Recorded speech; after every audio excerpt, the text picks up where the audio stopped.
Hello everyone, before starting the video I would like to share with you a very important information. We have launched GATE Non-Tech Test Series जिसमें आपको maths plus aptitude के more than 30 test papers मिलेंगे and not only that you will be having free video lectures of maths and aptitude which will have complete course coverage and explanation of important GATE questions. So if you are serious enough for GATE, you should not miss out this amazing deal for just ₹399.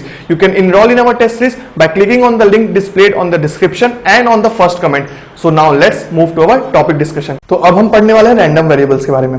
तो देखो probability में random variables क्यों, देखो समझो. Random variables, पहली बात तो ये why we study random variables.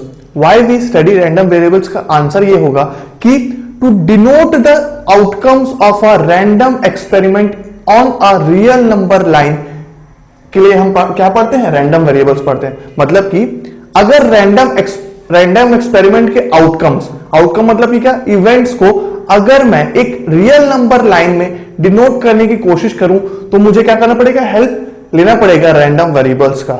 ठीक है, रैंडम वेरिएबल्स का हेल्प लेना पड़ेगा. तो एग्जांपल के तौर में अगर मैं एक इवेंट लेता हूं, टॉसिंग टू कॉइन, दो कॉइन को अगर मैं टॉस कर रहा हूं तो जल्दी से बताओ सैंपल स्पेस क्या होने वाला है. सैंपल स्पेस होने वाला है हेड हेड, टेल टेल, या तो फिर हेड टेल. ठीक है, हेड टेल या तो फिर टेल हेड. ठीक है, ये सैंपल स्पेस हो जाएगा. या तो दोनों में हेड हेड आएगा या तो दोनों में टेल टेल. ये सब तो हमको बेसिक वैसे पता ही है. ठीक है, सैंपल पॉइंट्स कितना हुआ, सैंपल पॉइंट्स हो गया 4. सैंपल पॉइंट्स हो गया 4. अब देखो, अब मैं क्या कर रहा हूं कि अगर इस आउटकम को, हेड हेड आने के आउटकम को मैं अगर 1 नाम दे देता हूं और इसको 2 दे देता हूं, इसको 3 और इसको 4, तो आउटकम को मैं ना नंबरिंग कर दिया डायरेक्ट. एक रैंडम एक्सपेरिमेंट के आउटकम्स को मैं नंबरिंग कर दिया हूं. अब इस जो नंबरिंग है ना 1 2 3 4, एक अगर मैं वेरिएबल डिफाइन कर दूं जो इन नंबर को एग्जीक्यूट कर रहा है, मतलब कि x की वैल्यू क्या क्या हो सकती है, x is equal to 1, x is equal to 2, x is equal to 3, x is equal to 4. तो एक वेरिएबल मैंने डिफाइन किया जो नंबर्स इन नंबर्स को ऑक्यूपाई कर रहा है, और ये नंबर्स किसको डिनोट कर रहे हैं, outcome of a random experiment को डिनोट कर रहे हैं. तो उस केस में ये x जो कहलाएगा ना, वो क्या कहलाएगा, रैंडम वेरिएबल कहलाएगा. इसी को मैं क्या बोल सकता हूं पता है, वेरिएट बोल सकता हूं.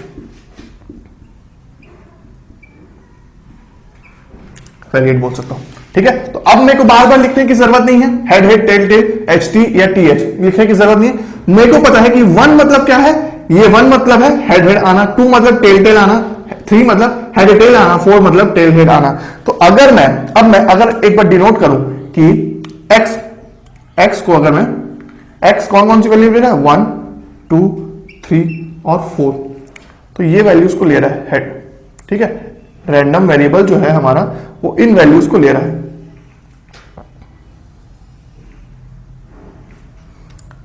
अब मैं अगर इनकी प्रोबेबिलिटी के बारे में बात करता हूं, तो प्रोबेबिलिटी की बारे में बात करना तो हमको बहुत अच्छे से आता है.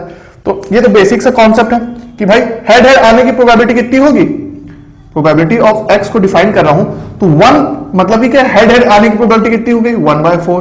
2 के आने की प्रोबेबिलिटी 1/4. 3 के आने की प्रोबेबिलिटी 1/4. इसकी प्रोबेबिलिटी भी क्या, 1/4. सबकी प्रोबेबिलिटी कितनी हो रही है, 1/4 ही हो रही है. ऑब्वियस सी बात है, हेड हेड आने की probability in case of tossing 2 coins will be 1/4. Tail head आने की प्रोबेबिलिटी 1/4 होगी. तो सबकी प्रोबेबिलिटी कितनी हो रही है, 1/4 ही हो रही है. अब अगर मैं इन सबको ना, इसको ये सबको अगर मैं ऐड करता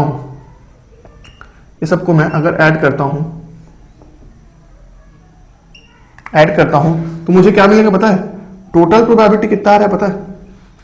टोटल प्रोबेबिलिटी, ये वाला टोटल प्रोबेबिलिटी नहीं जो हम पिछला पढ़ के आए हैं उसकी बात नहीं कर रहा हूं मैं बात कर रहा हूं कि in case of mutually exhaustive events अगर मैं उन सारे की प्रोबेबिलिटीज को इंडिविजुअली ऐड करूं तब मेरा प्रोबेबिलिटी कितना आ रहा है पता है,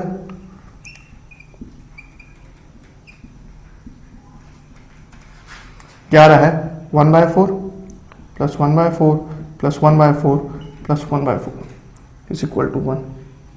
ये तो बहुत बेसिक सा पॉइंट है सर, इसको आपने क्यों मेंशन किया, ये सवाल चल रहा होगा। ये बहुत इंपॉर्टेंट पॉइंट है। अभी इन सारे डिस्ट्रीब्यूशन जो हम आगे पढ़ेंगे उसमें हमको बहुत ज्यादा यूज होने वाला है इस टोटल प्रोबेबिलिटी का कॉन्सेप्ट। ये क्या है एक्चुअल में, probability of sample space is what 1, we know that, ठीक है। तो ये पूरा का सैंपल स्पेस को कवर कर रहा है, ये 4 प्रोबेबिलिटीज, तो उन सब का सम किसके इक्वल होगा, 1 के इक्वल होने वाला है। तो मैंने क्या बोला, रैंडम एक्सपेरिमेंट के आउटकम को डिनोट किया मैंने नंबर से on a real number line. अब ये जो नंबर लाइन है ना, ये देखो, ये क्या हो सकता है, पॉजिटिव भी हो सकता है, ये नेगेटिव भी हो सकता है, और या तो फिर 0 भी हो सकता है, ठीक है। और अभी मेरे को क्या दिख रहा है, ये जो 1 2 3 4 है, ये जो वैल्यूज दिख रही है ना, मेरे को क्या दिख रही है, डिस्क्रीट वैल्यू दिख रही है, मुझे डिस्क्रीट वैल्यूज दिख रही है, ठीक है। तो डिस्क्रीट मतलब ये क्या, एक एक पॉइंट को ऑक्यूपाई कर रहा है। तो क्या ऐसा पॉइंट सर ऐसा हो सकता है क्या कि ये रैंडम वेरिएबल डिस्क्रीट की जगह पूरा फंक्शंस को, एक फंक्शन को डिनोट करे? हाँ, ऐसा भी हो सकता है। मतलब कि अगर रैंडम वेरिएबल हमारे 2 टाइप के हो सकते हैं, एक डिस्क्रीट हो सकता है, दूसरा कंटिन्यूअस हो सकता है, ठीक है। तो अभी तक ये पॉइंट डिस्कस किया। अब मैं अगर इसको पूरा एक साथ लिखूं रैंडम वेरिएबल को,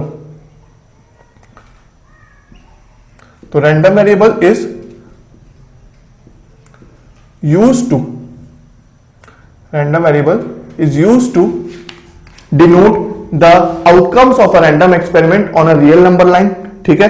आउटकम्स को डिनोट करने के लिए रैंडम वेरिएबल 2 टाइप के केसेस को ऑक्यूपाई कर सकता है। एक डिस्क्रीट डिस्ट्रीब्यूशन हो सकता है, ठीक है, डिस्क्रीट वेरिएबल हो सकता है रैंडम वेरिएबल। रैंडम वेरिएबल क्या है, एक्स को डिनोट करो ना, रैंडम वेरिएबल इज एक्स। और दूसरा क्या हो सकता है, कंटिन्यूअस वेरिएबल हो सकता है,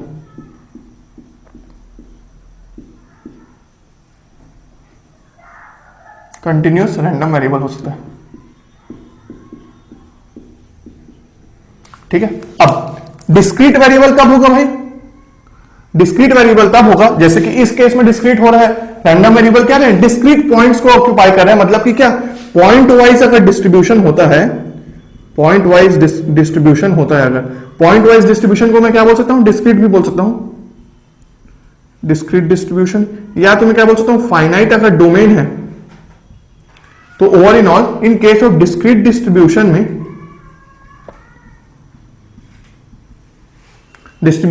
हम डिस्क्रीट वेरिएबल्स को यूज करेंगे। मतलब कि रैंडम वेरिएबल उस केस में डिस्क्रीट रैंडम वेरिएबल कहलाएगा, सिंपल सी बात है। अब अगर कंटिन्यूअस कब होगा, जब हमारा फंक्शन वाइज डिस्ट्रीब्यूशन होगा,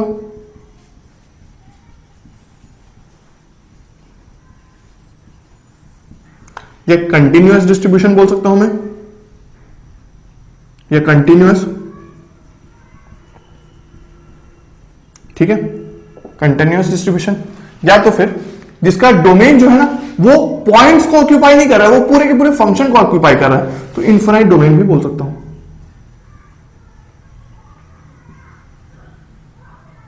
ये, ठीक है। तो बेसिक आइडिया ले रहे हैं हम रैंडम वेरिएबल्स का। अब अगर मैं क्या बोल रहा हूं यहां पे कि अब जब random variable discrete random variable हो सकता है और कंटिन्यूअस रैंडम वेरिएबल हो सकता है, तो उस केस में डिस्क्रीट रैंडम वेरिएबल और कंटिन्यूअस रैंडम वेरिएबल के केस में आपका जो ना डिस्क्रीट रैंडम वेरिएबल होगा उसको मैं क्या बोलूंगा पता, उस डिस्क्रीट रैंडम वेरिएबल के से जो अगर मैं फंक्शन बनाता हूं, इस डिस्क्रीट रैंडम वेरिएबल से अगर मैं फंक्शन को बना रहा हूं तो इसको मैं क्या बोलने वाला हूं, प्रोबेबिलिटी मास फंक्शन, ठीक है, प्रोबेबिलिटी, इसको मैं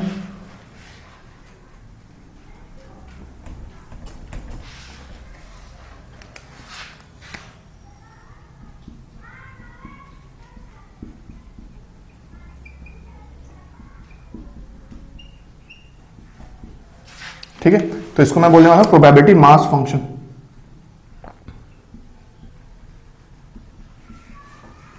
ठीक है। मतलब कि अगर आपका random variable discrete random variable मतलब डिस्क्रीट है तो उस केस में मैं उसको डिस्क्रीट रैंडम वेरिएबल बोलूंगा। और अगर मैं एक फंक्शन डिफाइन करता हूं जो डिस्क्रीट रैंडम वेरिएबल कंसिस्ट करा हुआ है, उसको मैं क्या बोलने वाला हूं, प्रोबेबिलिटी मास फंक्शन, जिसको मैं px से डिनोट कर देता हूं, px से, ठीक है। ये प्रोबेबिलिटी मास फंक्शन। वैसे ही आपका क्या होगा, अगर आपका रैंडम वेरिएबल कंटिन्यूअस वेरिएबल बन रहा है, मतलब कि फंक्शन कैसे, फंक्शन वाइज डिस्ट्रीब्यूशन है, कंटिन्यूअस डिस्ट्रीब्यूशन है, तो उस केस में मैं इसको प्रोबेबिलिटी डेंसिटी फंक्शन बोलने वाला हूं। ठीक है, तो उस केस में जब मैं रैंडम वेरिएबल को लेकर एक फंक्शन बनाऊंगा ना, तो वो हमारा क्या बनेगा, प्रोबेबिलिटी डेंसिटी फंक्शन बनेगा, और उसको मैं डिनोट करूंगा एफ ऑफ एक्स से। ठीक है, ये दो बात हो गई। अब सिंपल सा बात है कि रैंडम वेरिएबल इस केस में डिस्क्रीट होने पे हम क्या करते हैं, एडिशन करते हैं, मतलब कि क्या, समेशन होगा। ठीक है, यहां पे समेशन होने वाला है, डिस्क्रीट में समेशन होता है, और कंटिन्यूअस फंक्शन के केस में क्या होता है, इंटीग्रेशन होता है। कंटिन्यूअस फंक्शन के केस में इंटीग्रेशन होता है। ठीक है, तो ये दो पॉइंट हमको समझ में आ गया। अब इस रैंडम वेरिएबल्स के यूज से ना हम आगे भी डिस्ट्रीब्यूशन पढ़ेंगे। तो डिस्ट्रीब्यूशन कितने टाइप के होंगे, देखो डिस्क्रीट डिस्ट्रीब्यूशन में दो टाइप का केस आएगा। एक जो केस होगा वो होगा बाइनोमियल डिस्ट्रीब्यूशन, हमको पढ़ना है, बाइनोमियल एंड पॉइजन। ठीक है, एंड पॉइजन डिस्ट्रीब्यूशन।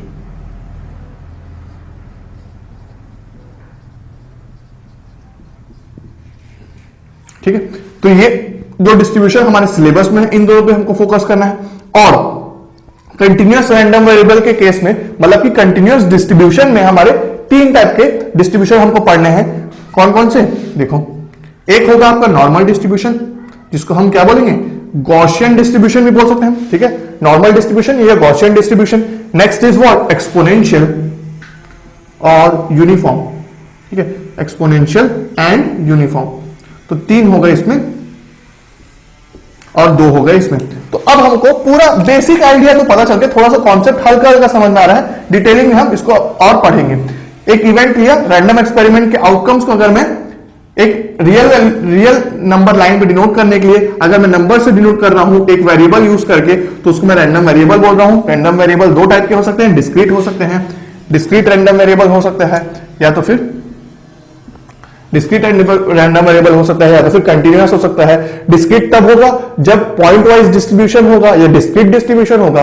कंटिन्यूअस तब होगा जब कंटिन्यूअस डिस्ट्रीब्यूशन होगा, या तो फिर फंक्शन वाइज डिस्ट्रीब्यूशन होगा। अब फंक्शन वाइज डिस्ट्रीब्यूशन, अब अगर रैंडम वेरिएबल यूज करके मैं एक फंक्शन डिनोट कर रहा हूं डिस्क्रीट वाला, तो वो क्या कहलाएगा, प्रोबेबिलिटी मास फंक्शन। और कंटिन्यूअस वेरिएबल यूज करके अगर मैं फंक्शन डिनोट कर रहा हूं तो उसको मैं क्या बोलूंगा, प्रोबेबिलिटी डेंसिटी फंक्शन।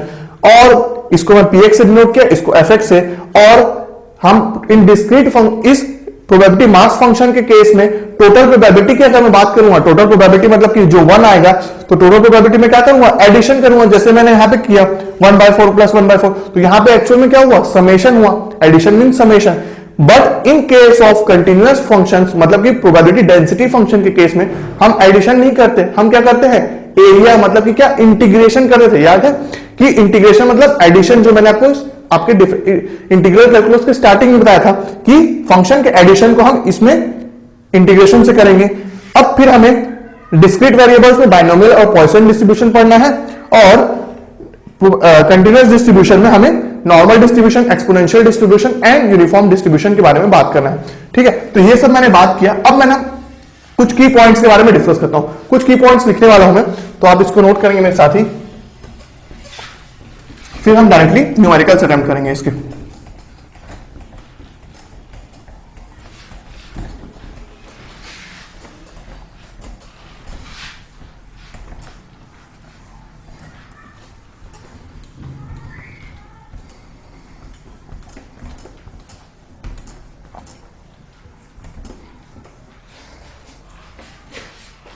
ठीक है, तो पहला पॉइंट,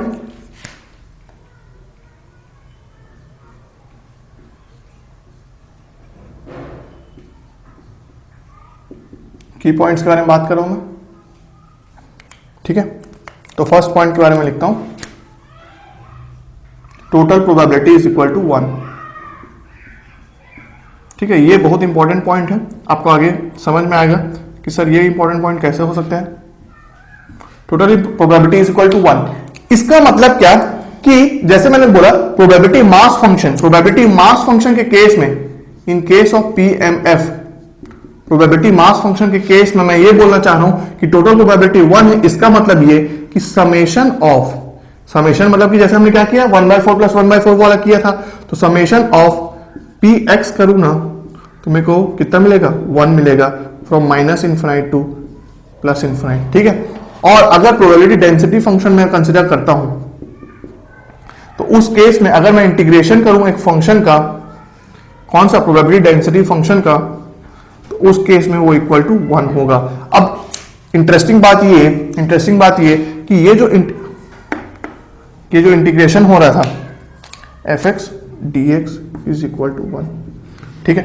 ये अब इंटीग्रेशन का सिग्निफिकेंस बताइए मेरे को, फिजिकल सिग्निफिकेंस बताइए। ये जो हो रहा है ये किसके इक्वल होता है, ये एरिया अंडर द कर्व है, ठीक है। भूले तो नहीं है वाला चीज कि हम फर्स्ट टाइप में पढ़े थे कि डिफरेंशिएशन मतलब कि क्या होता है, स्लोप या फिर स्लोप के बारे में बताता है, और इंटीग्रेशन बताता है area under the curve, area under the curve. मतलब कि ये फंक्शन इज व्हाट, फंक्शन हमको पता है कि function represent the family of curves. तो अगर मेरे पास फंक्शन का ग्राफ अगर मेरे को क्वेश्चन में गिवन है, फंक्शन का ग्राफ अगर मेरे को क्वेश्चन में गिवन है, तो मुझे ये चीज अंडरस्टूड होना चाहिए कि अगर ये डिस्ट्रीब्यूशन का ग्राफ मेरे पास है तो इसका एरिया जो होने वाला है ना वो 1 होने वाला है, क्योंकि टोटल प्रोबेबिलिटी क्या होने वाला है 1 होने वाला है। इसका मतलब इंटीग्रेशन इज इक्वल टू 1 होने वाला है, ठीक है। तो टोटल प्रोबेबिलिटी का बात हुआ। नेक्स्ट में बात करने वाला हूं एक्सपेक्टेड वैल्यू, यहां पे लिखता हूं area under the curve is equal to 1, ठीक है। एक्सपेक्टेड वैल्यू क्या बोल सकते हैं इसको, और एवरेज वैल्यू या तो फिर मीन वैल्यू, ठीक है, मीन वैल्यू भी बोल सकते हैं। तो उसमें इस केस में आपको दो चीज बात करना पड़ेगा, प्रोबेबिलिटी मास फंक्शन के बारे में। प्रोबेबिलिटी मास फंक्शन के केस में मैं इसको लिखने वाला हूं from minus infinite to infinite x p x, ठीक है। और प्रोबेबिलिटी डेंसिटी फंक्शन के केस में ये हो जाएगा आपका integration minus infinite to infinite x f x dx, ठीक है।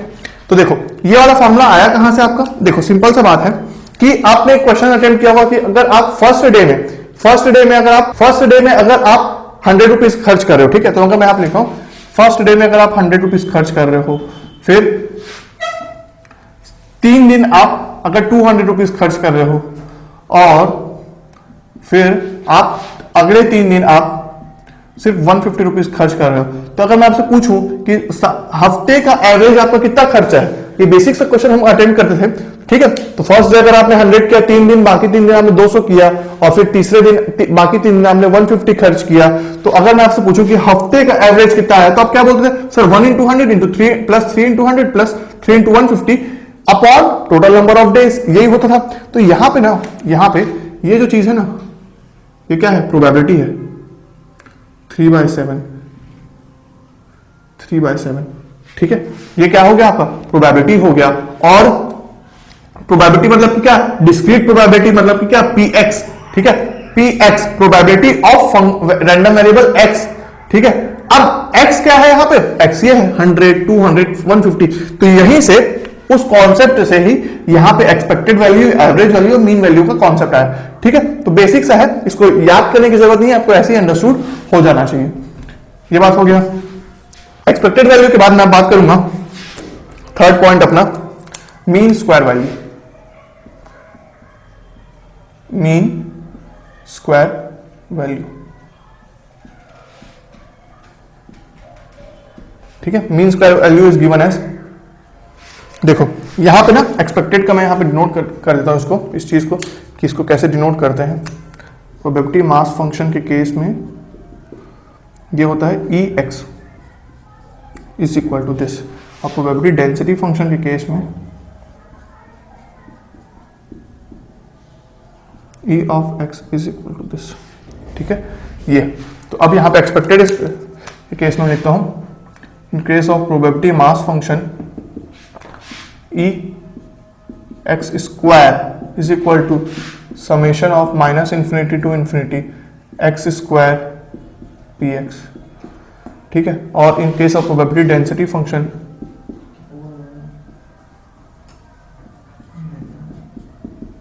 It is given as integration of minus infinity to infinity x square f of x and d x. ठीक है, और इसी चीज को मैं क्या बोलने वाला हूं, सेकेंड मोमेंट।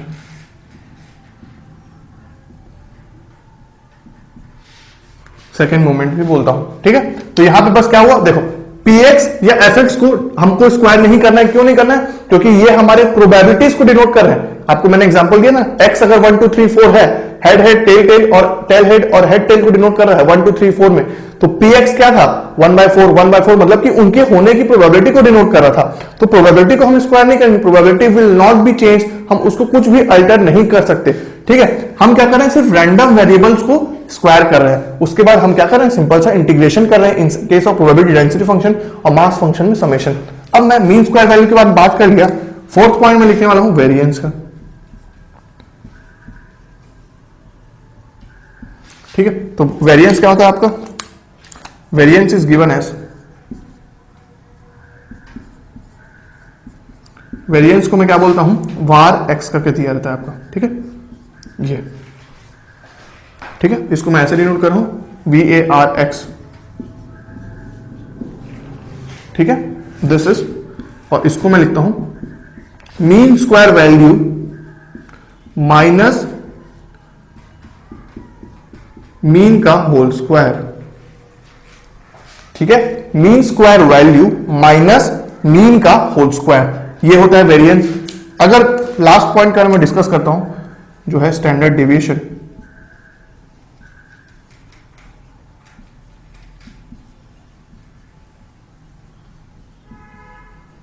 ठीक है, तो ये जो वेरिएंस है ना, पहली बात तो ये कि ये आपका सिग्मा स्क्वायर से डिनोट होता है, सिग्मा स्क्वायर से। और जो स्टैंडर्ड डिविएशन जो होगा ना, वो होगा आपका स्टैंडर्ड डिविएशन, वो होता है आपका सिग्मा। ठीक है, तो ये क्या होगा, under root of var x. Right, तो आपको वेर एक्स तो पता ही है, तो ये क्या हो गया, standard deviation is given as, ये स्टैंडर्ड डिविएशन से डिनोट हो रहा है, तो ये हो गया आपका सिग्मा से, तो ये हो गया आपका ई x square minus E X का होल स्क्वायर। ठीक है, तो आपको ये चीज का डिफरेंस अच्छे से पता है कि एक मीन है और एक मीन स्क्वायर वैल्यू है। अब यहां पे एक और चीज नोट करने वाली बात ये आ रही है मेरे पास कि देखो ये जो वैल्यू आने वाली है अंडर रूट की, ये कभी भी नेगेटिव नहीं हो सकती, नेगेटिव नहीं हो सकती, नहीं तो स्टैंडर्ड डिविएशन नेगेटिव हो जाएगा, स्टैंडर्ड डिविएशन नेगेटिव नहीं हो सकता। इसका मतलब कि क्या, कि अगर मैं इस पॉइंट को यहां पे लिख रहा हूं, तो देखो ये अगर नेगेटिव नहीं हो सकता तो मैं लिख सकता हूं इस बात को कि आपका जो ई एक्स स्क्वायर है ना माइनस ई एक्स का होल स्क्वायर, ये हमेशा ग्रेटर देन या इक्वल टू 0 रहेगा, है कि नहीं, तभी तो ये नेगेटिव नहीं होगा। अब नेगेटिव इसके बाद अगर मैं इसको लिखता हूं तो ये क्या हो गया, E x square is always greater than और इक्वल टू ई एक्स का होल स्क्वायर। मतलब कि क्या, कि मीन स्क्वायर वैल्यू जो है ना, वो आपके मीन के ग्रेटर या इक्वल टू रहेगी स्क्वायर के। ठीक है, ये पॉइंट, यहां पे भी एक पॉइंट हमारे पास की पॉइंट आ गया। ये पॉइंट उतना यूजफुल नहीं है, पर फिर भी इन केस ऑफ, जैसे अगर आप न्यूमेरिकल अटेम्प्ट कर रहे हो और अगर आपको अगर डाउट हो रहा है कि आपने जो कैलकुलेशन किया है वो सही आ रहा है कि गलत, उसको चेक करने के लिए आप ये कर सकते हो कि आपका ये कंडीशन सेटिस्फाई होना चाहिए कि mean square value must be greater than square of mean. ठीक है, तो मैंने बात किया रैंडम वेरिएबल्स का, डिस्ट्रीब्यूशन के बारे में बात कर लिया कि हम आगे क्या क्या पढ़ने वाले हैं, और फिर total probability, expected value, mean square value, variance, standard deviation, ये सब के बारे में बात कर लिया। अब मैं क्या करने वाला हूं, कुछ न्यूमेरिकल्स अटेम्प्ट करने वाला हूं इसी कॉन्सेप्ट्स के ऊपर। ठीक है, उसके बाद हम प्रॉपर्टीज को डिस्कस करेंगे और फिर हम जाएंगे डिस्ट्रीब्यूशन की तरफ। तो चलते हैं कुछ न्यूमेरिकल्स अटेम्प्ट करने। तो ये हमारे सामने फर्स्ट क्वेश्चन, देखिए बेसिक सा क्वेश्चन है, गेट में आया हूं क्वेश्चन है। देखो, the function shown in figure can represent a probability density function. ये जो फंक्शन है, फिगर जिसका गिवन है, वो प्रोबेबिलिटी डेंसिटी फंक्शन रिप्रेजेंट कर सकता है कब, जब ए की वैल्यू क्या होगी, ये पूछा जा रहा है। ठीक है, तो ए की वैल्यू फाइंड आउट करनी है हमें, फंक्शन गिवन है, एक्स क्या है, रैंडम वेरिएबल है, ये क्या है, प्रोबेबिलिटी डेंसिटी फंक्शन है, ये सब चीजें आइडिया है, ये मेरे पास कर्व दिया हुआ है। ठीक है, तो मैंने क्या बोला था आपको, बहुत ही इंपॉर्टेंट की पॉइंट लिखवाया था, पहला पॉइंट कि total probability will be equal to 1, total probability मतलब कि क्या, अगर मेरे पास फंक्शन का कर्व गिवन है तो उस एरिया अंडर द कर्व मेरे पास क्या आने वाला है, 1 आने वाला है। अगर एरिया अंडर द कर्व 1 आने वाला है तो मैं क्या ए की वैल्यू फाइंड आउट नहीं कर सकता, डेफिनेटली कर सकता हूं आसानी से, क्योंकि देखो ये जो एरिया है इतना, इसकी वैल्यू क्या होगी, ये एक रेक्टेंगल है जिसकी लेंथ क्या है, लेंथ है -3 से 3, that is equal to base into height, ये होगा। तो बेस कितना है 6, 3 से -3, और हाइट कितना, हाइट मेरा a गिवन है, ठीक है। तो दिस गोस 6a, करेक्ट है। अब नेक्स्ट क्या है, नेक्स्ट ये वाला पार्ट है, ये क्या है, ट्रायंगल है, ठीक है। इतना पोर्शन a है और यहां से यहां 3a है, तो ये कितना हुआ, इतना पोर्शन 2a हुआ भाई। तो 2a मतलब कि क्या, हाफ बेस इंटू हाइट, मतलब कि क्या, हाइट आपके पास 1/2, बेस आपका कितना है -1 से 1, that is 2 into 2a which is what equal to 2a। तो ओवरऑल एरिया मेरे पास कितना आया, total area is equal to 6a plus 2a which gives me 8a and this must be equal to 1। तो a की value कितनी हो गई, a is equal to 1/8। Simple सा क्वेश्चन था, काफी ज्यादा, ठीक है। ये तो आपको समझ में आया टोटल प्रोबेबिलिटी की इंपॉर्टेंस, कि कैसे क्वेश्चन फ्रेम किए जा सकते हैं ऐसे, ठीक है। तो उसी कॉन्सेप्ट के बेस में एक और क्वेश्चन कर लेते हैं कि इस क्वेश्चन में भी प्रोबेबिलिटी डेंसिटी फंक्शन गिवन है fx और आपका रैंडम वेरिएबल मार्क्ड है x एक्सिस में। यहां पे वैल्यू क्या गिवन है, alpha plus B, alpha plus सी।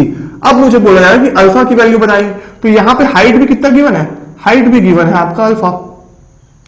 तो यहां पे अगर मैं, मुझे पता है एरिया किसके इक्वल होने वाला है, एरिया होने वाला है इक्वल टू 1 के, और मतलब कि क्या, हाफ बेस कितना है, अल्फा प्लस सी माइनस अल्फा, ठीक है, इतना डिस्टेंस इनटू हाइट, हाइट कितना है भाई, अल्फा है। तो ये किसके इक्वल होने वाला है, 1 के। तो ये दोनों कैंसिल आउट हो गए, मतलब कि क्या, c alpha by 2 is equal to how much, is equal to 1। This implies alpha is equal to 2/c। तो ये सेकंड क्वेश्चन भी सॉल्व हो गया, इसका मतलब ऑप्शन क्या हुआ, ए, ठीक है। तो बेसिक क्वेश्चन फ्रेम होते हैं हमारे एकदम इजी कॉन्सेप्ट से, टोटल प्रोबेबिलिटी कॉन्सेप्ट से। तो ये दोनों क्वेश्चन आपके लिए थे सामने। अब थर्ड क्वेश्चन की ओर चलते हैं। थर्ड क्वेश्चन कैसे होने वाला है, देखो थर्ड क्वेश्चन में ये थोड़ा सा पार्ट इंटरेस्टिंग होगा, इसको हम जो फॉर्मूला सीखे हैं उससे पूरा सॉल्व करते हैं एक एक चीज को, ठीक है। तो देखो ये जो क्वेश्चंस आते हैं ना, इसमें जो रैंडम वेरिएबल्स के, इसमें आपको डेफिनेटली ना साइंटिफिक कैलकुलेटर के ऊपर अच्छा सा कमांड होना चाहिए, ठीक है। तो साइंटिफिक कैलकुलेटर के बिना ये क्वेश्चन सॉल्व नहीं होंगे, क्योंकि आपको इसमें पॉइंट के ऊपर बहुत सारा कैलकुलेशन होगा। तो साइंटिफिक, आपके मोबाइल में साइंटिफिक कैलकुलेटर होना चाहिए, ठीक है। तो आप गेट कैलकुलेटर क्या करोगे, गेट कैलकुलेटर आप अपने मोबाइल में इंस्टॉल करोगे और उस क्वेश्चन को, इस क्वेश्चन को इससे सॉल्व करोगे। तो मेरे को क्या दिख रहा है, रैंडम वेरिएबल 1 2 3 है, px गिवन है 1 2 प्लस 2p 5p, और ऐसे करके कुछ वैल्यूज गिवन है, ठीक है। मतलब कि 1 के होने की प्रोबेबिलिटी दिस मच, 2 की होने की दिस मच एंड 3 की दिस मच। अब मुझे बोला जा रहा है कि find the value of p, p की वैल्यू बताओ भाई। तो क्या किए, जो अभी तक हमने किया कि क्या, इन case of probability mass function में भी क्या होने वाला है, ये क्या है, देखो ये डिस्ट्रीब्यूशन है आपका, डिस्क्रीट डिस्ट्रीब्यूशन, ठीक है, डिस्क्रीट डिस्ट्रीब्यूशन। और अभी जो हम 2 क्वेश्चन किए ना, वो कैसा डिस्ट्रीब्यूशन था, कंटिन्यूअस डिस्ट्रीब्यूशन था। और इस केस में ये क्या हो गया, प्रोबेबिलिटी मास फंक्शन हो गया, मास फंक्शन। और ये x क्या है, ये है हमारे पास डिस्क्रीट रैंडम वेरिएबल, ठीक है। ये सब बात हम कर चुके हैं, पर फिर भी थोड़ा सा पता होना चाहिए variable.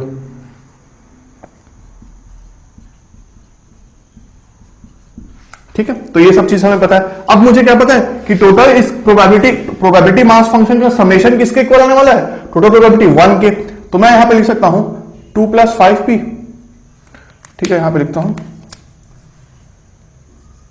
2 + 5p upon 5 plus 1 + 3p by 5 plus 1.5 + 2p 5 is equal to 1। तो अब मैं इस इक्वेशन को अगर सॉल्व करता हूं तो मेरे पास p की वैल्यू आएगी 0.05। ठीक है, तो p की वैल्यू मेरे पास यहां पे आ जाएगी 0.05। इसको मैं सॉल्व करके, तो एक बार आप क्रॉस चेक कर लेंगे इस वैल्यू को। ठीक है, मेरे को जहां तक मैंने को याद था मैंने इसको यहां पे लिख दिया, पर इस वैल्यू को क्रॉस चेक करेंगे, आप इस इक्वेशन को सॉल्व करेंगे, आपको p की वैल्यू आराम से मिल जाएगी। ठीक है, अब मुझे क्या निकालना है, ex निकालना है। ex के बारे में अगर मैं कमेंट करूं तो ex कैसे निकालेंगे हम, इसका ये होगा summation of x p x means what 1 into अगर मैं देखो वैल्यूज पुट करना पड़ेगा, मुझे कैलकुलेटर की जरूरत पड़ गई, तो यहां पे मैं वैल्यूज लिखता हूं। तो ठीक है, तो यहां पे देखो 2 + 5p, इसकी वैल्यू निकालते हैं 0.5। अगर मैं p की वैल्यू आई है 0.05, तो 2 प्लस, आप भी साइड बाय साइड में साथ कैलकुलेट करेंगे, 2 + 5 into 0.05 upon 5, how much it is 0.45। ठीक है, तो 1 + 1 इंटू 0.45 आ गया फर्स्ट, प्लस 2 इंटू समेशन करना है, तो 2 इंटू नेक्स्ट वैल्यू और 3 इंटू नेक्स्ट वैल्यू। तो ये सब चीज करने वाला हूं यहां पे। तो यहां पे वैल्यूज निकाल लेता हूं मैं इन लोगों का, कितना आ रहा है ये आ रहा है 1 + 3 इंटू 0.05 अपॉन 5, दैट इज 0.23। ठीक है, तो ये हो गया आपका 0.23 और ये हो गया 0.32। ठीक है, तो इनको कैलकुलेट किया, इसको अगर मैं सॉल्व करता हूं तो ये कितना आएगा 0.45। ठीक है, तो एक्सपेक्टेशन मिल गया मेरे पास, एक्सपेक्टेड वैल्यू मिल गया। अब मेरे को किसके बारे में बात करना है, कि वो क्या है, ये आपका स्टैंडर्ड डिविएशन है। ठीक है, स्टैंडर्ड डिविएशन। ठीक है, इसको वेरिएंस से कंफ्यूज नहीं होंगे हम। मतलब कि क्या, आपको क्या निकालना पड़ेगा, पहले मीन स्क्वायर वैल्यू निकालना पड़ेगा। तो उसको निकालने के लिए आप क्या करेंगे, अब आपके पास सारे वैल्यूज हैं, तो वो हो जाएगा 1 स्क्वायर इंटू 0.45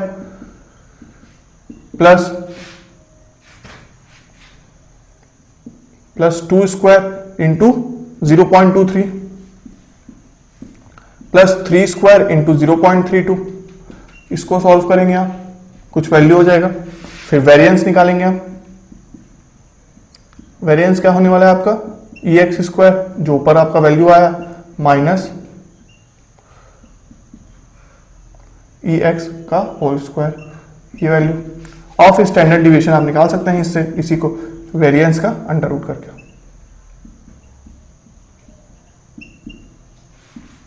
ठीक है, तो ये कैलकुलेशन पार्ट आपके ऊपर मैं छोड़ रहा हूं, सिंपल सा कैलकुलेशन बचा है। ये सारी चीजें आपको निकल चुकी है, इसकी वैल्यू 0.45 है, इसकी वैल्यू 0.23 है, इसकी वैल्यू 0.32 है। तो अब आप इसको सॉल्व कर सकते हैं पूरा। ठीक है, तो मैं चलता हूं फोर्थ क्वेश्चन के ऊपर। तो चलिए फोर्थ क्वेश्चन में, तो ये हमारे सामने क्वेश्चन नंबर 4 है। काफी ज्यादा इंटरेस्टिंग क्वेश्चन है, क्योंकि देखिए यहाँ पे प्रोबेबिलिटी डेंसिटी फंक्शन गिवन है, पर यहाँ पे k नहीं गिवन है। ठीक है, तो k की वैल्यू फाइंड आउट करनी पड़ेगी हमें। k के बाद हमको एक जो टर्म है उसको अगर हम फाइंड कर लेंगे, उसके बाद हम जो फंक्शन आएगा हमारे पास, उससे हमको मीन, वेरिएंस और स्टैंडर्ड डिविएशन के ऊपर कमेंट करना है। ठीक है, तो चलो इसको सॉल्व करते हैं। कैसे सॉल्व करेंगे, k की वैल्यू कैसे फाइंड आउट करेंगे, सिंपल सा कॉन्सेप्ट, क्योंकि हमें पता है टोटल प्रोबेबिलिटी क्या होने वाला है, 1 होने वाला है। इसका मतलब कि क्या, कि integration of fx dx from -∞ to ∞ is equal to what, 1। ठीक है, ये चीज हमें पता है, तो इसको सॉल्व करना पड़ेगा। तो अगर मैं फिर से कर लिखता हूं उसको, -∞ to ∞ k mod x e to the power of mod x dx is equal to 1। ये अब मेरे को आप बताओ क्या, कि ये क्या दिख रहा है, क्या मैं इसमें लिख सकता हूं कि f of x is equal to f of -x, मतलब कि क्या, कि ये क्या है, इवन फंक्शन है, इवन फंक्शन है। और अगर इवन फंक्शन है और लिमिट सारी कर रहा है -a to a, तो उस केस में मैं इसको क्या लिख सकता हूं, इसको लिख सकता हूं 2k 0 to ∞ from x e to the power -x dx is equal to 1। ठीक है, तो ये क्या किया, मैं डेफिनेट इंटीग्रल्स का प्रॉपर्टी अप्लाई किया, सिंपल सा, कि in case of even function हमको क्या पता है कि अगर limit -a to a vary कर रहा है, तो उस केस में मैं क्या लिख सकता हूं कि 2 इंटू 0 to ∞ इंटीग्रेशन करके मैं x e to the power -x dx ये निकाल सकता हूं। ठीक है, तो ये वाला पार्ट आपके बहुत इंपॉर्टेंट है, इसलिए ना आपको प्रॉपर्टीज वाला चीज को बार बार रिकॉल करने के लिए क्वेश्चंस अच्छे से सॉल्व करते आना चाहिए। इंटीग्रल कैलकुलस, डिफरेंशियल इक्वेशन, जितने देखो अभी हम लास्ट पड़ाव में पहुंच चुके हैं, प्रोबेबिलिटी के बाद न्यूमेरिकल मेथड्स है और ट्रांसफॉर्म थ्योरी है, पर इससे पहले जितने भी क्वेश्चन आपके हो चुके हैं वो काफी ज्यादा इंपॉर्टेंट है, उनको आप रिकॉल करने के लिए बार बार टेस्ट सीरीज दें और previous year question bank solve करें, तभी आप ये सब चीजों को क्लिक कर पाएगा, ठीक है, नहीं तो आप कंफ्यूज हो जाएंगे इसको सॉल्व करते टाइम, राइट। तो अब मेरे पास ये क्वेश्चन आया, अब ये मेरे को किस टाइप का दिख रहा है, ये जो फंक्शन दिख रहा है इसको अगर मैं इसको रीअरेंज करता हूं, चलो तो मैं क्या ऐसे लिख सकता हूं, e to power minus x, x to the power 1 था, ठीक है, एक्स टू द पावर 1 था तो उसको मैं लिख देता हूं 2 माइनस 1। तो अब मेरे को आप बताओ कि अगर मैं इसको ऐसे लिखा तो ये किस टाइप का दिख रहा है, फिर से ये क्या है, गामा फंक्शन, ये है गामा फंक्शन, और गामा फंक्शन अगर आपको याद ना हो तो वो कैसा था, 0 से इन्फिनिटी, पेज पलटा के देख सकते हैं आप, e to the power minus x, x to the power minus 1 and minus 1 dx is equal to how much, it is nothing but gamma n, and gamma n is nothing but what, n gamma n plus 1 is equal to n, मतलब कि n gamma n और n factorial, n का factorial, ठीक है। तो ये आपका क्या है, ये आपका इक्वल टू है गामा n के, और गामा n इधर से, और आपको क्या क्या पता था प्रॉपर्टीज में कि gamma n plus 1 is equal to n gamma n is equal to n factorial.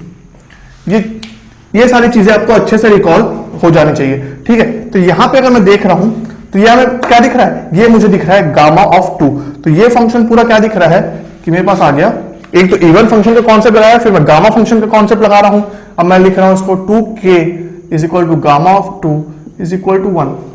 अब गामा ऑफ 2 क्या है, can be written as n plus 1, मतलब कि क्या 1 प्लस 1 मतलब कि क्या, गामा ऑफ 2 आपको वैसे ही पता है क्या कि अगर आप पेज पर लाके देखोगे तो वो इक्वल टू आता है आपका 1 के, तो ठीक है, तो ये हो गया 1, 2k इज इक्वल टू 1, मतलब कि क्या,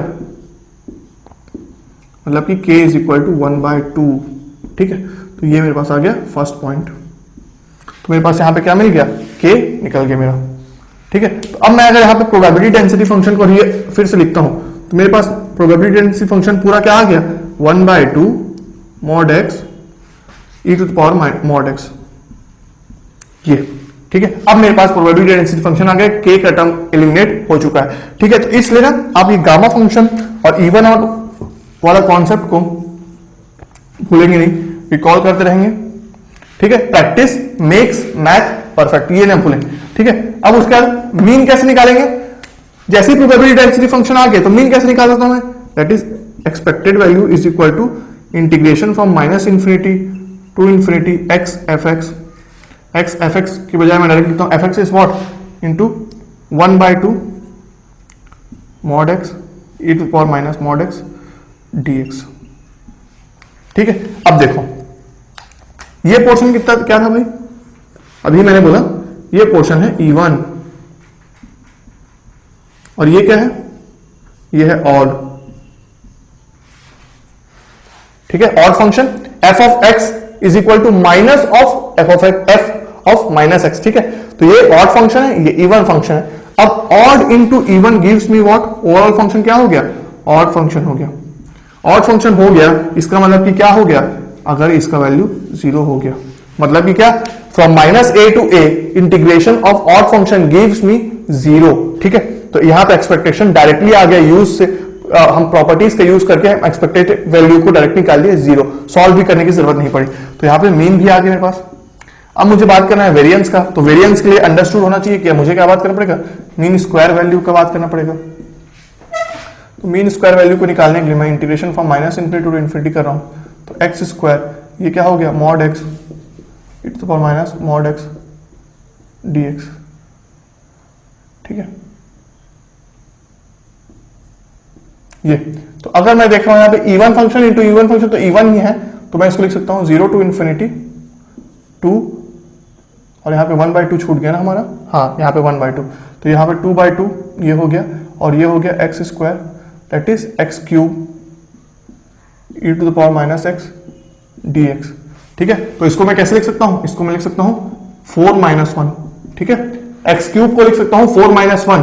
क्यों? क्योंकि मैं उस फॉर्म में जाना चाह रहा हूं e to the power minus x to the power n x to the power n minus 1। तो यहां पे मुझे क्या दिख रहा है कि ये जो चीज है ना, ये तो क्या हो गया, ये 1 हो गया, तो ये मेरे पास ये आ गया कि ये गामा ऑफ 4 है, और gamma of 4 is equal to 3 factorial के इक्वल है, मतलब कि क्या 6।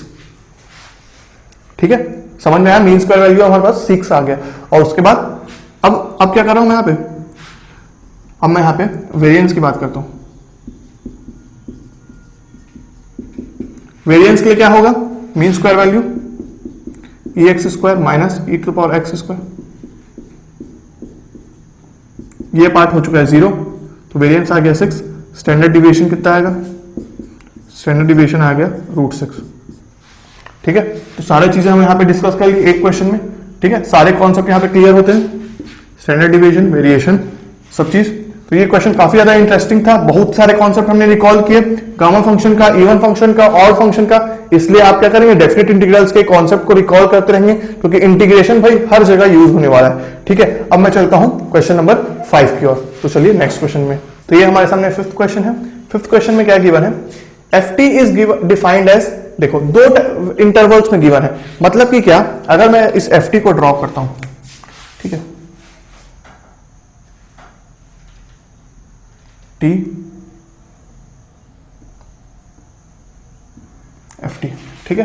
देखो 1 प्लस टी फॉर -1 to 0, मतलब कि क्या, अगर मैं यहां पे -1 पे वैल्यू क्या हो रही है, यहां पे -1 पे वैल्यू हो रही है 0, -1 पे वैल्यू 0 हो रही है, और 1 पे वैल्यू कितनी हो रही है, 0 हो रही है, तो 1 पे भी 0, -1 पे भी 0, और 0 पे अगर मैं देख रहा हूं तो यहां पे कितना हो रहा है, 1 हो रहा है, यहां पे भी 1 हो रहा है, मतलब कि ये हो गया ये, ठीक है, 1 at 0। तो अगर मैं यहां पे इसको प्लॉट कर रहा हूं, करेक्ट है, देखो सिंपल सा बन गया। तो ये पहला चीज था हमको आइडेंटिफाई करना कि मेरा प्रोबेबिलिटी डेंसिटी फंक्शन कैसा दिखेगा।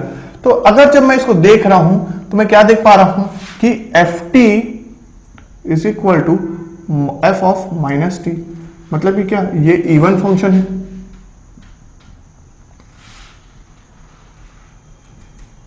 ठीक है, क्योंकि देखो इसको अगर मैं वाई एक्सिस के सामने अगर मिरर इमेज लेता हूं तो सेम चीज आ रहा है ना, वाई एक्सिस के सामने अगर मिरर इमेज ले रहा हूं तो सेम चीज आ रहा है, मतलब कि क्या, वो इवन फंक्शन है। इवन फंक्शन है मतलब कि क्या, सिंपल सा बात ये हो गया कि इसका एक्सपेक्टेशन हो गया 0, मतलब कि क्यों, देखो यहां पे मैं क्या किया, इंटीग्रेशन करता हूं, अगर मैं -1 to 1 F of T D T करता हूं, ठीक है, सॉरी एक्सपेक्टेशन की बात हो रही है, तो E X is equal to X F of T D T,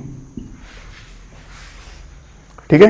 तो x, सॉरी ये t होगा, जहां देखो यहां पे रैंडम वेरिएबल क्या है, t है, तो कंफ्यूज नहीं हो रहा है हमको, जहां पे x था वहां पे t बस रख रहे हैं और कुछ नहीं है, ठीक है। तो ft है even function, t is odd function, मतलब कि क्या, odd into even is even, just like previous question, ये क्या हो गया, ऑड फंक्शन हो गया, और इसको -1 to 1 अगर मैं इंटीग्रेट करता हूं तो ये 0 आ गया, ठीक है। और मुझे क्वेश्चन में क्या पूछा गया है, सिग्मा की वैल्यू, तो सिग्मा की वैल्यू पूछा गया है, तो ये क्या होता है, sigma is equal to variance का अंडर रूट, और वेरिएंस किसके इक्वल होता है, मीन स्क्वायर वैल्यू, मतलब कि क्या, E t square minus E t का होल स्क्वायर, राइट। तो ये चीज तो हमारा 0 इक्वल हो गया है, ये हो गया इक्वल टू 0, मतलब कि सिग्मा की वैल्यू क्या आ रही है, सिग्मा की वैल्यू आ रही है सिंपली ई टी स्क्वायर, करेक्ट है, यहां तक क्लियर बात। अब देखो ई टी स्क्वायर अगर मैं इसको सॉल्व कर रहा हूं तो मुझे क्या मिल रहा है, -1 से 1 टी स्क्वायर, ठीक है, f T D T, right. F t is what, even function, T square is even function, मतलब कि क्या, प्रॉपर्टी से ये क्या होने वाला है, प्रॉपर्टी से सिर्फ मैं अगर इतना ही निकालता हूं और मल्टीप्लाई कर देता हूं 2 से, तो क्या हो जाएगा ये काम, हाँ, 0 से 1 2 टी स्क्वायर, और 0 से 1 वाला कंसिडर कर रहा हूं सिर्फ मैं, तो ये आ जा रहा है मेरे पास 1 - टी डी टी, ठीक है। तो यहां पे भी हमने क्या किया, डेफिनेट इंटीग्रल्स का प्रॉपर्टीज यूज किया, इसलिए आपको प्रॉपर्टीज हमेशा याद होना चाहिए। और कौन सा प्रॉपर्टी यूज कर रहे हैं, एकदम बेसिक वाला यूज कर रहे हैं, इवन फंक्शन ऑड फंक्शन वाला कॉन्सेप्ट ही यूज कर रहे हैं, सिंपल। ठीक है, तो ये यहां पे इसको अगर मैं सॉल्व कर रहा हूं तो ये हो गया, अंदर मल्टीप्लाई किया तो टी स्क्वायर हो गया, टी स्क्वायर का integration T cube by 3 minus T cube का इंटीग्रेशन टी 4/4। ठीक है, और 1 से 0 मतलब कि क्या, 2 into 1/3 minus 1/4 is equal to how much, is equal to 1/6। ये तो इसका मतलब कि आंसर हो गया आपका डी। अब क्या होगा पता है कि मैक्सिमम जो 10% से 20% लोग ना यही करके आएंगे, हर क्योंकि गेट के इन्वायरमेंट में प्रेशरफुल इन्वायरमेंट होता है काफी ज्यादा, तो जल्दी सॉल्व तो करेंगे और एकदम एग्जैक्ट सॉल्यूशन लेके आएंगे 1/6, पर उन लोग ना इस पार्ट को भूल जाएंगे कि सिग्मा पूरा रहता है और वो सिग्मा होता है अंडर रूट, तो मतलब कि ये आंसर आपका हो जाएगा गलत और ये हो जाएगा बी 1/√6। ठीक है, तो ये आपका ऑप्शन बी करेक्ट है इन क्वेश्चन नंबर 5। तो यहां पे ये हो गया। अब अगर मैं क्वेश्चन नंबर 6 की बात कर रहा हूं तो क्वेश्चन नंबर 6 ना आपके लिए होमवर्क होने वाला है। क्वेश्चन नंबर 6 आपके लिए होमवर्क होने वाला है, बोल रहा हूं कैसे, देखो इतने सारे क्वेश्चन करवा दिए हैं, सारे कॉन्सेप्ट आपके कवर हो गए हैं, अब आपको थोड़ा सा दिमाग लगाना है। तो ये होगा आपके लिए होमवर्क। अब इसमें मैं क्या बोलने वाला हूं, देखो आपको मैं यहां पे फ्लो बता देता हूं कैसे कैसे बात करना है आपको सॉल्व। रैंडम वेरिएबल दिया है, random variable is what, continuous random variable given है मेरे पास, मतलब कि क्या, प्रोबेबिलिटी डेंसिटी फंक्शन गिवन है। प्रोबेबिलिटी डेंसिटी फंक्शन कैसे गिवन है, ऐसे ही इंटरवल में डिफाइंड है, 0 से 1 इसकी value a plus b x है और बाकी जगह 0 है। ठीक है, a और b क्या है, कांस्टेंट है, मतलब उसकी वैल्यू हमको पता नहीं है अभी। तो एक चीज ये गिवन है probability density function. Next thing मेरे पास क्या गिवन है, एक्सपेक्टेशन की वैल्यू गिवन है। एक्सपेक्टेशन की वैल्यू अगर गिवन है तो मुझसे बोला जा रहा है कि what is the probability of random variable x less than 0.5। तो देखो यहां पे आपको क्या करना पड़ेगा कि पहले तो आपको आइडेंटिफाई करना पड़ेगा a और b की वैल्यू क्या है, जैसे कि हमने क्या किया था पिछले क्वेश्चन में किया था, जस्ट लाइक फोर्थ क्वेश्चन में हमने क्या किया था, k की वैल्यू को फाइंड किया था, k की वैल्यू को फाइंड किया था। तो अगर मैं पहला क्या कर रहा हूं, फर्स्ट स्टेप मैं क्या करूंगा, इंटीग्रेशन ऑफ माइनस इंफिनिटी से क्या डायरेक्ट 0 से 1 लेता हूं, 0 से 1 f ऑफ x dx करूंगा तो मेरे पास इक्वल टू 1 होगा, ये टोटल प्रोबेबिलिटी का केस। तो यहां से मेरे को a प्लस बी का a और b का एक इक्वेशन मिलेगा, पता है इसको अगर मैं जब सॉल्व करूंगा ना, क्योंकि यहाँ पे 2 वेरिएबल्स है तो यहाँ पे मेरे को एक इक्वेशन मिलेगा कंटेनिंग 2 वेरिएबल्स, तो मेरे को एग्जैक्ट वैल्यू नहीं मिलेगी। नेक्स्ट वैल्यू जो मैं लेने वाला हूं ना, नेक्स्ट वैल्यू वो मैं यहां से लेने वाला हूं इससे, मतलब कि अगर मेरे पास एक्सपेक्टेशन गिवन है, मतलब कि 0 से 1 x f of x given है, तो फिर से मैं इस इक्वेशन को यूज सॉल्व करके, इस इक्वेशन को सॉल्व करके मेरे पास दूसरा इक्वेशन आएगा। ठीक है, तो अब मेरे पास क्या हो जाएगा, a और b के वेरिएबल्स से 2 इक्वेशन आ गया, 2 वेरिएबल्स है, तो मैं क्या करने वाला हूं, a और b को मैं आइडेंटिफाई कर लूंगा, a एंड b आइडेंटिफाई हो जाएंगे। जैसे ही मेरे पास a और b आइडेंटिफाई होंगे तो फोर्थ स्टेप में क्या होने वाला है कि मेरे पास f ऑफ x आ जाएगा पूरा प्रॉपर। f ऑफ x जब पूरा आ जाएगा तो फिफ्थ स्टेप में मुझसे पूछा गया है प्रोबेबिलिटी क्या होने वाला है, तो प्रोबेबिलिटी में क्या करने वाला हूं पता है कि ये यहां से 0 से 0.5 बस इंटीग्रेट करूंगा मैं, 0.5, क्योंकि मेरे को लेस देन 0.5 बोला गया है, तो 0.5 f ऑफ x dx ये मेरा रिजल्ट होगा। ठीक है, तो यहां पे मैक्सिमम में क्या गलती करेंगे, 0 से 1 इंटीग्रेट कर देंगे तो वो क्या हो जाएगा, आपका आंसर गलत आ जाएगा। तो यहाँ पे 0 से 0.5, अगर यहाँ पे 0.1 दिया होता या 0.2 दिया होता, या तो फिर अगर ऐसा मेंशन होता कि x is varying from 0.1 to 0.5, तो आप क्या करते हैं, लोअर लिमिट को 0.1 ले लेते हैं, ऊपर को 0.5 ले लेते हैं। तो ये स्टेप्स को फॉलो करके अब आप सॉल्व करेंगे और आंसर को सॉल्यूशन में, मतलब कमेंट सेक्शन में लिखेंगे। ठीक है, तो यहाँ पे 6 क्वेश्चन भी हो गया। अब मैं बात करने वाला हूं प्रॉपर्टीज ऑफ रैंडम वेरिएबल्स के बारे में। ठीक है, तो इतने सारे क्वेश्चन बहुत सारे सफिशिएंट है। अब मैं चलता हूं प्रॉपर्टीज ऑफ रैंडम वेरिएबल के बारे में बात करने। चलिए, तो अब हम पढ़ने वाले हैं some properties of expected value and variance. ठीक है, तो देखिए रैंडम वेरिएबल्स में हम क्या क्या देखे थे, एक्सपेक्टेड वैल्यू और वेरिएंस के बारे में हम अच्छे से जानते हैं। अब उनकी कुछ प्रॉपर्टीज डिस्कस करते हैं और फिर डायरेक्टली हम चलते हैं न्यूमेरिकल्स की ओर। ठीक है, तो इसमें आपको ज्यादा कुछ नहीं जानना है, एकदम बेसिक प्रॉपर्टीज है। पहला प्रॉपर्टीज, अगर मैं एक्सपेक्टेशन ऑफ अ कांस्टेंट लेता हूं तो वो मेरा आता है कांस्टेंट के इक्वल। ठीक है, मतलब कि expected value of a constant is equal to constant itself. Next point इसी में लिखता हूं मैं, अगर मेरा रैंडम वेरिएबल है, ए क्या था, कांस्टेंट था, ए के अभी यहां पे क्या है, कांस्टेंट है, और एक्स क्या है, रैंडम वेरिएबल है, तो उस केस में मेरा जो, अगर मैं एक्सपेक्टेशन निकाल रहा हूं तो उस केस में मेरा आंसर आएगा ए इंटू एक्सपेक्टेशन ऑफ एक्स, ठीक है, दिस, राइट। अब अगर इसको लिखूं मैं ए एक्स प्लस बी के फॉर्म में लिखता हूं तो ये हो जाएगा आपका ए ई एक्स प्लस बी, ठीक है। और अगर मैं ए एक्स प्लस बी वाई लिखता हूं, मतलब कि अब यहां पे x भी रैंडम वेरिएबल है, b भी रैंडम, y भी रैंडम वेरिएबल है, और a एंड b क्या है, कांस्टेंट है। x and y random variable है, a एंड b कांस्टेंट है, तो उस केस में आपका ये होगा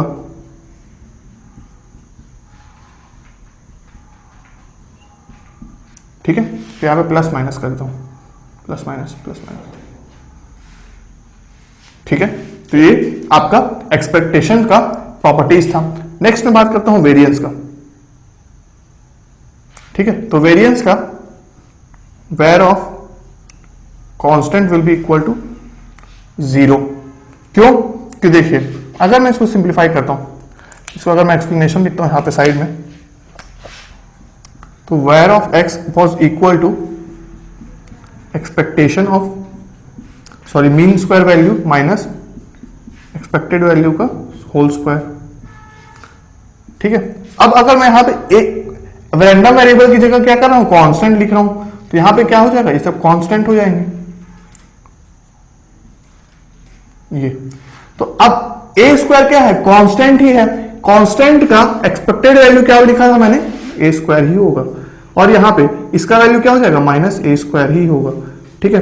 ए का square that is equal to 0। तो आप वैसे भी सोच सकते हैं, इस फॉर्मूला से भी जा सकते हैं, या तो आप ऐसा भी सोच सकते हैं कि भाई देखो कांस्टेंट है, जब इसकी वैल्यू ही कांस्टेंट है तो इसमें वेरिएशन आएगा कहां, तो इसका मतलब कांस्टेंट में वेरिएशन तो होगा ही नहीं, डेफिनेटली इसका मतलब है कि var of constant is equal to 0। Simple सी बात है यहां पे, ठीक है। तो ये बात हुआ वेरिएंस का। नेक्स्ट में बात करता हूं इसी फॉर्मेट में फिर से, वेर ऑफ ए एक्स लिखता हूं। अब यहां पे क्या आ गया, एक्स रैंडम वेरिएबल आ गया, तो ये हो जाएगा a square var of x, ठीक है। और अगर मैं var of a x plus minus b की बात कर रहा हूं, तो ये किसके इक्वल होगा, ए स्क्वायर वेर ऑफ एक्स के ही इक्वल होगा, ठीक है। फोर्थ पॉइंट के बारे में बात कर रहा हूं, सॉरी, इसी का कंटिन्यूएशन में, var of a x plus b y के बारे में बात कर रहा हूं मैं। तो अब यहां पे क्या होने वाला है, ये होने वाला है A square var of X plus B square var of Y, और यहां पे एक नया टर्म आएगा 2ab into covariance of x and Y, ठीक है। तो ये क्या हो गया, covariance of x and Y, right. और ये जो है ये हो गया प्लस माइनस होगा, ये यहां पे प्लस माइनस होगा, और ये जो कोवेरियंस है ये हमारे पास क्या आ गया, नया टर्म आ गया, और इस नया टर्म का मतलब क्या है पता है, simultaneous variance of x and Y, ठीक है। तो ये कोवेरियंस एक नया टर्म आ गया, और इसका अगर मैं आपको फॉर्मूला लिखूं, cov of x and Y is given as E X Y minus E X E Y, ठीक है। ये तो कोवेरियंस का मतलब क्या है, simultaneous variance of x and Y, ठीक है। और उसका फॉर्मूला भी मैंने लिख दिया। अब यहां पे ये बात आ रही है कि अगर if x and y are independent,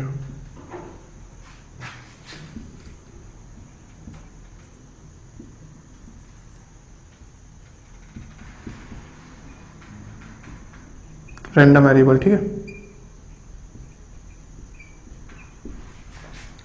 तो देखिए बेसिक कॉन्सेप्ट के हिसाब से इंडिपेंडेंट इवेंट्स मतलब हमने क्या देखा था, अगर ए और बी इंडिपेंडेंट इवेंट है तो मतलब कि happening of one event does not influence the happening of another event, मतलब क्या, probability of a intersection b was equal to probability of a into probability of b. ठीक है, दोनों अलग अलग जगह हो रहे थे। वैसे ही अगर यहां पे रैंडम वेरिएबल इंडिपेंडेंट है तो उस केस में यहां पे जो एक्सपेक्टेशन चल रहा है साइमल्टेनियस एक्सपेक्टेशन, वो क्या होगा पता है? वो यहां पे हो जाएगा equal to E x into E Y. ठीक है, क्यों? क्योंकि जब रैंडम वेरिएबल से इंडिपेंडेंट है तो मतलब कि क्या, एक्सपेक्टेशन और मीन वैल्यू, एक्सपेक्टेड वैल्यू या mean value of x will be independent of expected value of y. तो इवेंचुअली वो क्या होंगे? मल्टीप्लाई होंगे। और अगर ऐसा हुआ तो फिर क्या होगा? Covariance for independent. ठीक है, कोवेरियंस उस केस में क्या होगा? कोवेरियंस उस केस में जब x और y इंडिपेंडेंट इवेंट्स हैं या इंडिपेंडेंट रैंडम वेरिएबल्स हैं तो उस केस में क्या होगा? जीरो इक्वल हो जाएगा। ठीक है, जीरो। ठीक है, E X Y is minus E X E Y. तो ये किस केस के लिए है? इंडिपेंडेंट के लिए। तो बस इतना सा प्रॉपर्टीज था। तो ये सब प्रॉपर्टीज हमने डिस्कस कर लिया। अब इन्हीं के बेस्ड पे हम थोड़े से क्वेश्चंस न्यूमेरिकल्स करते हैं और फिर वाइंड अप करते हैं रैंडम वेरिएबल्स को, फिर हम चलेंगे डिस्ट्रीब्यूशन में। तो ये आपके सामने प्रॉपर्टीज। अब मैं चलता हूं क्वेश्चंस की ओर। तो लिखते हैं फर्स्ट क्वेश्चन। तो ये है हमारे सामने फर्स्ट क्वेश्चन। देखिए इसमें क्या बोल रहे हैं? Expected value of random variable x. ठीक है, expected value of random variable x is given as 10। ठीक है, expected value of random variable x is given as 10 and variance of random variable x is given as 25। तो x random variable की हमारे पास expected value और variance दोनों आ चुकी है। ठीक है, then find the value of a and b such that both are greater than zero. Greater than zero होना चाहिए। ठीक है, ग्रेटर देन जीरो होना चाहिए for the line y is equal to a x minus b के लिए। ठीक है, तो यहां पे जो x एक रैंडम वेरिएबल है, उस रैंडम वेरिएबल के यूज से हम दूसरा रैंडम वेरिएबल डिफाइन कर रहे हैं y, जो किसको डिनोट कर रहा है? एक लाइन को डिनोट कर रहा है। और ये इक्वेशन ऑफ लाइन आ गया है। तो इवेंचुअली हमारे पास कितने रैंडम वेरिएबल हो गए? दो रैंडम वेरिएबल हैं जिसमें मेरे पास एक रैंडम वेरिएबल का एक्सपेक्टेड वैल्यू और वेरिएंस पता है। ठीक है, और अच्छा दूसरे रैंडम वेरिएबल का भी एक्सपेक्टेड वैल्यू और वेरिएंस मेरे को पता है। ये देखो, एक्सपेक्टेड वैल्यू और वेरिएंस दूसरे रैंडम वेरिएबल का भी पता है। अब मुझसे पूछा जा रहा है बताओ a और b की वैल्यू क्या होने वाली है, ये पूछा जा रहा है। ठीक है, तो अगर मैं यहां पे प्रॉपर्टीज लगा रहा हूं, expected value of y is equal to expected value of y is equal to a x minus b. ये तो इसका मतलब क्या हुआ? ये हो गया a माइनस बी। ठीक है, अब एक्सपेक्टेड वैल्यू ऑफ y कितना गिवन है मेरे पास? जीरो गिवन है। और ये किसके इक्वल हो गया? a। ये expected value of x is 10 and ये क्या हो गया? b। तो यहां पे मेरे पास क्या आ गया? पहला इक्वेशन। ठीक है, तो a और b का पहला इक्वेशन आ गया फर्स्ट प्रॉपर्टी यूज करके। करेक्ट। अब अगर मैं वेरिएंस ऑफ y यूज कर रहा हूं तो variance of y will give मी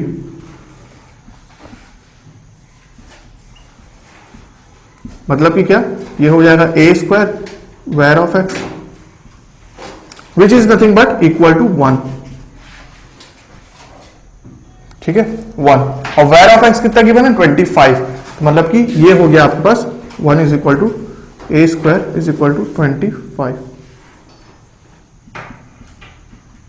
तो a की वैल्यू क्या आ गई?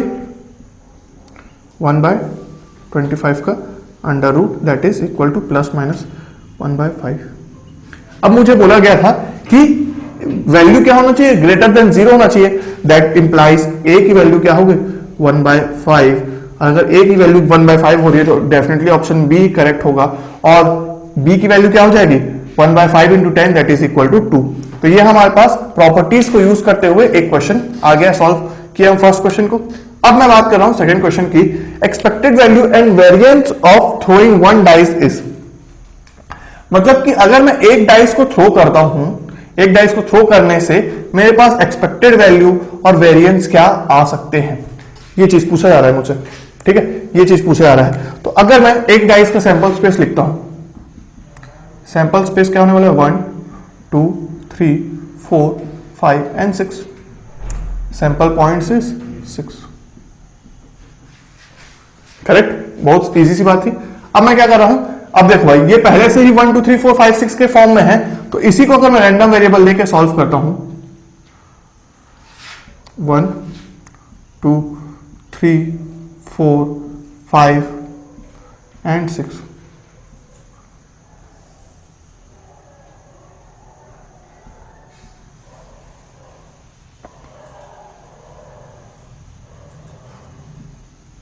तो मेरे पास सबकी प्रोबेबिलिटी क्या हो रही है 1/6 1/6 1/6 1/6 एंड 1/6।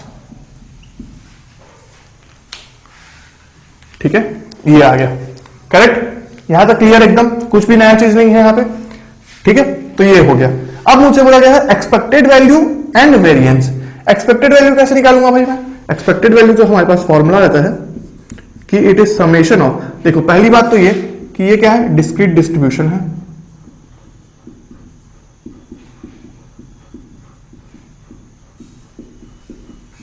क्यों? क्योंकि यहां पे डिस्क्रीट रैंडम वेरिएबल है और ये क्या है, प्रोबेबिलिटी मास फंक्शन। ठीक है, अब देखो समेशन ऑफ अगर मैं कर रहा हूं एक्सपेक्टेड वैल्यू का, तो ये हो गया। अब इसको मैं सॉल्व करता हूं, तो देखो 1/6 into 1 plus 1/6 into 2 plus 1/6 into 3 plus 1/6 into 4 plus 1/6 into 5 plus 1/6 into 6, ये हो गया। ठीक है, अब मैं अगर 1/6 को कॉमन लेता हूं तो मेरे पास क्या आ गया 1 प्लस 2 प्लस 3। ठीक है, ये हो गया। अब अगर मैं इसको ऐड करता हूं तो मेरे पास कितना आने वाला है 14, 6 प्लस ये कितना होगा 11 15 18 20 21, 21/6। 21/6 इज नथिंग बट कितना हो गया 3 7 21 एंड 3 2।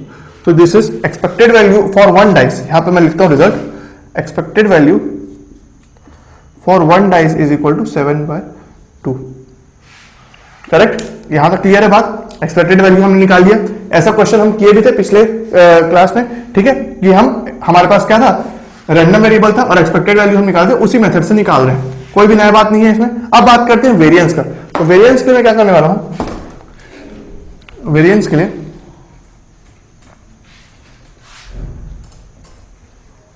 मुझे क्या निकालना पड़ेगा, मीन स्क्वायर वैल्यू निकालना पड़ेगा।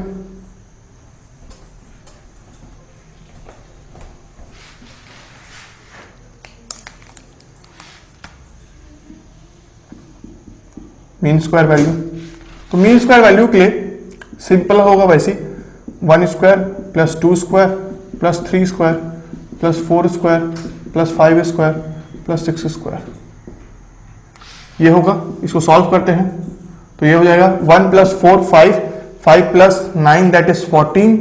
ठीक है, 14 plus 16 that is 30 30 plus 25 55 55 plus 36 is nothing but equal to 91। ठीक है, तो ये हो गया 91/6। अब वेरिएंस निकालना था, तो वेरिएंस किसके इक्वल होगा, EX स्क्वायर माइनस EX का होल स्क्वायर। ये तो अगर मैं इसको सॉल्व कर रहा हूं तो मेरे पास आ रहा है 91/6 माइनस हाउ मच 49/4। इसको अगर मैं सॉल्व करूंगा तो मेरे पास आएगा 35/, तो सॉल्व करते हैं, कैलकुलेटर से सॉल्व कर देता हूं इसको मैं। 91/6 माइनस 49/4, ठीक है, दैट इज 35/12। यहां पे 35/12। ठीक है, तो ये हो गया variance of x for one dice is equal to 35/12, ये चीज। ठीक है, तो अब आप सोच रहे होंगे कि सर ये तो बहुत ही बेसिक टाइप का चीज था, इसको आपने करवाया ही क्यों? ठीक है, क्योंकि ऐसा क्वेश्चन तो हम किए थे, तो ये तो सिंपल से निकाला जा सकता था इस चीज को, पर इसमें ना एक बहुत ही ज्यादा इंपॉर्टेंट रिजल्ट छुपा है कि यहां पे मैंने लिखा था expected value and variance of throwing one dice के बारे में। अगर मैं आपसे पूछूं expected value and variance for throwing 2 dice या 1 डाइस ट्वाइस, ठीक है, 1 डाइस को 2 बार फेंकना या फिर 2 डाइस को फेंकने का एक्सपेक्टेड वैल्यू या वेरिएंस क्या निकालोगे, तो उस केस में आप क्या करोगे पता है, सिंपल सा ये जो रिजल्ट आया ना, ये रिजल्ट जो आया वो होगा n, वो इक्वल टू होगा n से।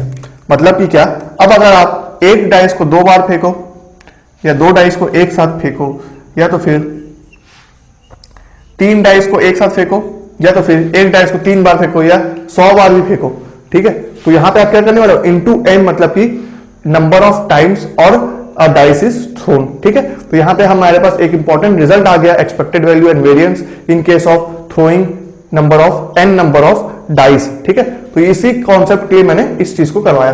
अब मैं चलता हूं थर्ड क्वेश्चन के ऊपर। चलिए नेक्स्ट क्वेश्चन के ऊपर। तो ये हमारे सामने थर्ड क्वेश्चन है, ये लास्ट क्वेश्चन होगा हमारा, some properties based on expected value and variance का। तो देखिए, an examination paper has 150 multiple choice question, ठीक है। मल्टीपल चॉइस क्वेश्चन कितने हैं, 150, राइट। तो यहां पे ये हो गया 150 multiple choice question of 1 mark each, सब एक एक मार्क के हैं, with each question having 4 choices, 4 choices हैं, ठीक है। ईच इनकरेक्ट आंसर्स फेचेस 0.25 मार्क्स, मतलब अगर आप एक गलत आंसर देते हैं तो आपको नेगेटिव मार्किंग मिलेगा 1/4 का, ठीक है। Suppose 1000 students choose all their answers randomly with uniform probability, मतलब कि 1000 स्टूडेंट्स जो है तुक्का मारे हैं। The sum of total of expected marks obtained, अगर ऐसा होगा तो sum total of expected marks obtained by all this students is, सारे स्टूडेंट की बात हो रही है, ठीक है।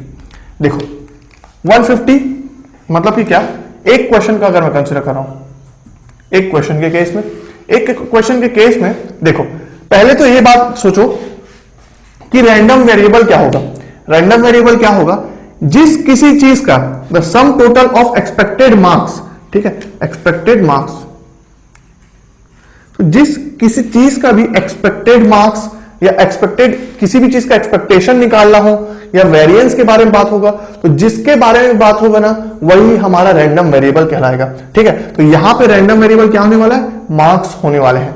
तो अगर रैंडम वेरिएबल मार्क्स है, मतलब कि x को मैं डिनोट कर रहा हूं मार्क्स ऑब्टेन, ठीक है। तो अब x को अगर मैं डिफाइन कर रहा हूं तो कितना हो सकता है, एक करेक्ट हो सकता है और एक इनकरेक्ट, तो ये हो गया 1 और एक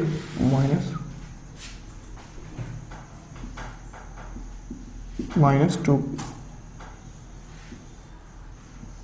ठीक है। ये क्यों ऐसा, क्योंकि देखो मार्क्स ऑब्टेन या तो 1 मिलेगा या तो -0.25 मिलेगा, और कब मिलेगा 1 और कब मिलेगा 0.25, उसकी प्रोबेबिलिटी क्या होने वाली है, सही आंसर की तो प्रोबेबिलिटी 1/4 ही होगी डेफिनेटली। 4 ऑप्शन में से एक ऑप्शन सही होगा तो उसकी प्रोबेबिलिटी कितनी, 1/4, और 3 गलत होने वाले हैं तो गलत आंसर की प्रोबेबिलिटी 3/4।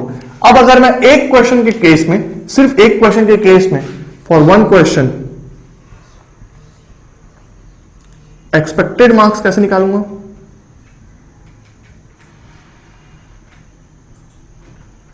वो निकलेगा, देखो 1 × 1/4 प्लस 3/4 इंटू -2.5, ठीक है। तो ये कितना हो गया, 1/4 इंटू प्लस -3/16, ठीक है। तो इसको सॉल्व करने से कितना हो जाएगा, ये 16 - 12/16 is equal to how much, 16, 4 × 12 and this goes 4, 1/4, ये, ठीक है, ये हो गया। अब दिस इज फॉर 1 क्वेश्चन, तो ये हो गया 16, यहां पे ये गलती हो गया था, ये हो जाएगा 16 × 4, ठीक है। तो ये क्या हो गया, 4 × 16, तो ये कितना हो गया, 1/16,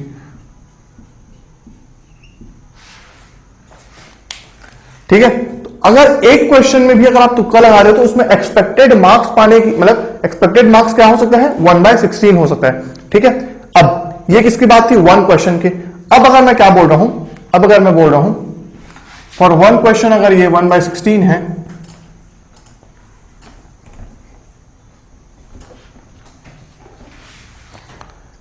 ठीक है, 1 क्वेश्चन के लिए एक्सपेक्टेड मार्क्स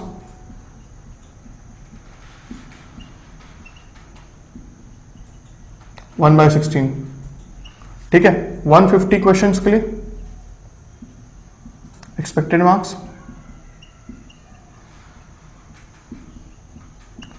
1/16 इंटू 150, ठीक है। और अगर ये दोनों किसके लिए है, 1 स्टूडेंट के लिए, ठीक है। अब बात किसकी हुई थी कि अगर 1000 स्टूडेंट देते हैं, ठीक है, कहां लिखा हुआ है 1000 स्टूडेंट्स, हाँ, अगर 1000 स्टूडेंट होते हैं, फॉर 1000 स्टूडेंट क्या होने वाला है फिर, ये हो जाएगा 1/16 इंटू 150 इंटू 1000, ठीक है। तो इसको सॉल्व कर लेते हैं। ये क्या हो जाएगा, 2 8 and 2 500, 2 4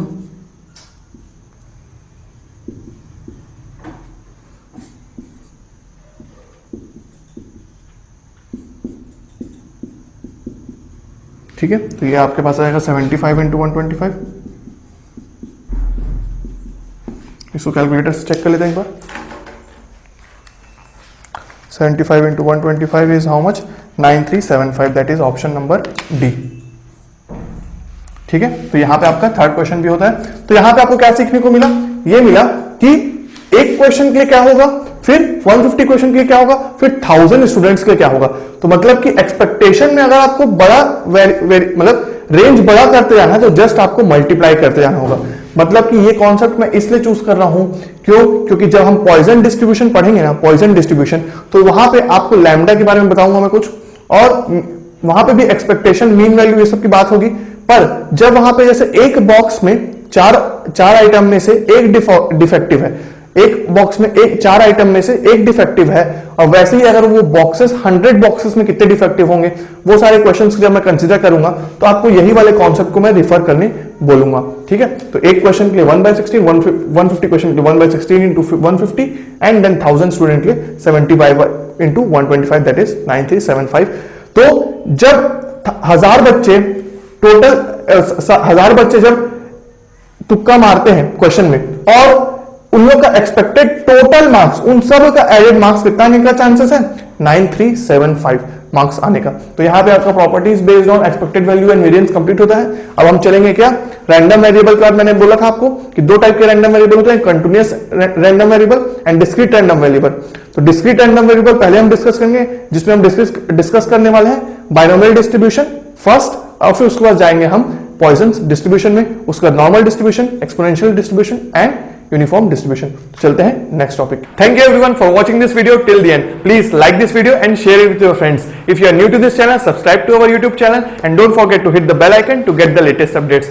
And to boost your GATE preparation, enroll in our test series by clicking on the link displayed on the description and in the first comment. You can also join our Telegram channel by clicking on the link displayed in the description box.